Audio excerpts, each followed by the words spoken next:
Hujambo na karibu kwa mara nyingine tena mtazamaji wa The World News katika kipindi hiki cha ulimwengu wa siasa. Mimi ni Adam Hussein.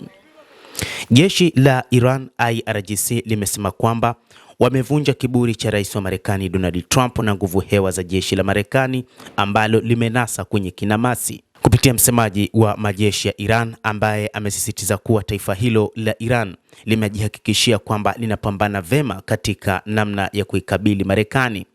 Jeshi hilo la walinzi wa mapinduzi ya Kiislamu IRGC linaendeleza mashambulizi makali ya operesheni ya Ahadi ya Kweli namba 4 dhidi ya kambi na maslahi ya maadui Marekani pamoja na Israel katika eneo la Asia Magharibi. Katika vita vilivyoanzishwa asubuhi ya tarehe 28 Februari kufuatia shambulio la kigaidi la Marekani na Israel dhidi ya Jamhuri ya Kiislamu ya Iran, jeshi la Iran liliamua kujibu, hasa baada ya kifo cha Ayatollah Al-Khamenei, na mashambulizi wakati huu yanaendelea, na kwamba kila eneo lenye maslahi ya Marekani limeshambuliwa vibaya, na kwamba Marekani wakati huu katika eneo la Mashariki ya Kati hakuna mahala ambapo ina maslahi yake yaliyokuwa salama, lakini pia wakishambulia maeneo mengi katika ardhi ya Kiyahudi.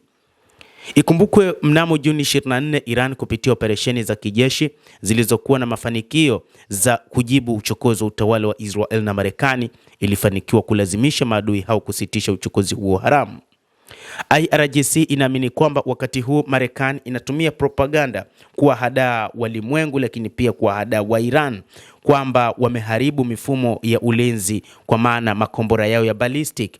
Lakini kupitia jeshi hilo la IRGC, kupitia msemaji wake wa vikosi vya ulinzi vya Iran Brigadier Generali Abolfazl Shekarchi, anasema kwamba baada ya makamanda na wanajeshi wa Marekani sasa hivi, baada ya kuona kwamba wanazidiwa, sasa wanatumia ngao ya raia katika kupambana na vita huko katika Asia Magharibi. Hata hivyo, wanawatumia raia wengi wa eneo la Asia Magharibi kama ngao. Amejibu kile alichokizungumza rais wa Marekani Donald Trump, ambapo Brigadier General Shekarchi amesema Trump ni rais mwenye njozi wa utawala, ni mtendaji wa jinai wa Marekani. Ameanzisha uvamizi wa kikatili dhidi ya taifa letu kwa lengo la kuupa himaya utawala unaowaua watoto, utawala wa Israel, kwa kisingizio cha eti kuwalinda wananchi wa Iran.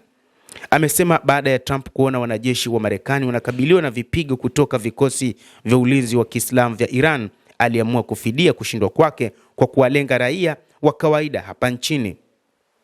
Jenerali Shekarchi alisisitiza tena dhamira ya vikosi hivyo katika kulinda taifa na mipaka ya Iran pamoja na kuimarisha uwezo wa mashambulizi. Jenerali huyo amesema kwamba sasa wao wanaendeleza mashambulizi yao katika operesheni ya Ahadi ya Kweli namba 4 kwa kufanya mashambulizi makubwa kwa kutumia makombora ya kisasa, makombora ya Khorramshahr, lakini pia makombora ya Fatah na makombora mengi mengineyo yaliyopo katika Jamhuri hiyo ya Kiislamu ya Iran ambayo yanadaiwa kuharibiwa na Marekani.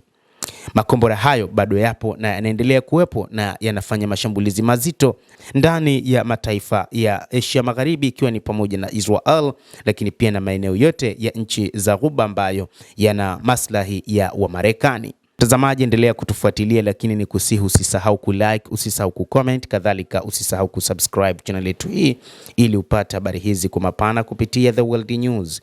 Mimi ni Adam Hussein, endelea kuwa nasi wakati wote, endelea kutufuatilia uweze kufahamu ni nini ambacho kinajiri katika ulimwengu.